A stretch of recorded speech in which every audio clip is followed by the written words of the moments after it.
അതിഥിയായിട്ട് വന്ന സാബുമോന്റെ മുന്നിൽ വെച്ച് വരെയും ടീമായിട്ട് നിന്നാണ് അടി. ബിഗ് ബോസ് മലയാളം സീസൺ 6ന്റെ പുതിയൊരു പ്രൊമോ വീഡിയോ വന്നിട്ടുണ്ട്. അങ്ങനെ പൊരിഞ്ഞടിയാണ് കാണിച്ചിരിക്കുന്നത് പ്രൊമോയില്. സാബുമോൻ അതിഥിയായിട്ട് വന്നിരിക്കുന്ന ആ ഒരു വ്യക്തി എന്റർടൈൻമെന്റ് ടീമിനെതിരെ പരാതി തന്നിരിക്കുന്നു. നിങ്ങൾ അവിടെ ഒച്ചപ്പാടും ബഹളവും ഒക്കെ എടുക്കുന്നു എന്ന് പറഞ്ഞ് എനിക്ക് നേരിട്ടാണ് പരാതി തന്നതെന്ന് പറയുന്ന നോറ അതിനെ ചൊല്ലിക്കൊണ്ട് നല്ല രീതിയിലുള്ള അടി പൊട്ടുന്നുണ്ട്. അപ്സര പറയുന്നുണ്ട് ഞങ്ങൾ ആ ഒരു ജോലിയോടുള്ള ആത്മാർത്ഥത കൊണ്ടാണ് അങ്ങനെയൊക്കെ ചെയ്തത്, അത് അദ്ദേഹത്തിന് ഇഷ്ടപ്പെട്ടില്ല എന്നൊക്കെ പറഞ്ഞപ്പോൾ നമ്മുടെ അഭിഷേക് പറയുന്നുണ്ട് ഒരാൾ സംസാരിച്ചാൽ മതി, പവർ ടീമിൽ ഒരാൾ പറയുന്നത് കേട്ടാൽ മതി എന്നൊക്കെ പറയുന്നുണ്ട്. അപ്പൊ സായി അതിനെതിർക്കുന്നുണ്ട്. ഈ സമയത്ത് നമ്മുടെ സാബുമോൻ അവിടെ കൈ കെട്ടി നിന്ന് ഇതൊക്കെ കണ്ടുകൊണ്ടിരിക്കുകയാണ്. എന്നിട്ട് നമ്മുടെ ജാസ്മിനോട് ചോദിക്കുകയാണ് ഇതിപ്പോ ആരോടാണ് അടികൂടുന്നത്.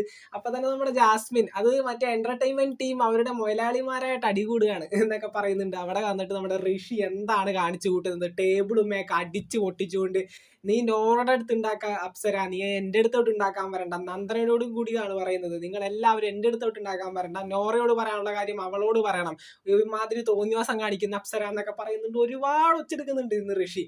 പിന്നെ നമ്മുടെ HR-ന്റെ കസേരയിൽ ചെന്ന് ഞെളിഞ്ഞൊരിരിപ്പ്, നമ്മുടെ സാബു അങ്ങോട്ട് വരുന്നുണ്ട്. അവിടെ വെച്ചാണ് ഈ ഒരു പ്രൊമോ അവസാനിക്കുന്നത്. എന്തൊക്കെയായാലും നല്ല രീതിയിലുള്ള അടിയും ഈ ഒരു ബിഗ് ബോസ് ഹൗസിൽ ഹോട്ടൽ ടാസ്കിനോടനുബന്ധിച്ച് പൊട്ടുന്നുണ്ട്. ഇനിയും അതിഥികൾ വരാനുണ്ട്. അപ്പോൾ ഓരോരുത്തരുടെ ഗെയിമിനനുസരിച്ച് കണ്ടസ്റ്റന്റ് ഇങ്ങനെ തേങ്ങാക്കുലകൾ ആടുന്നത് പോലെ നിന്ന് ആടുന്നത് കാണാം. എന്തൊക്കെയാവും നോക്കാം നമുക്ക്. ബിഗ് ബോസ് മലയാളം സീസൺ 6ന്റെ പുതുപുത്തൻ വിശേഷങ്ങൾക്കായിട്ട് നമുക്ക് വീണ്ടും കാണാം.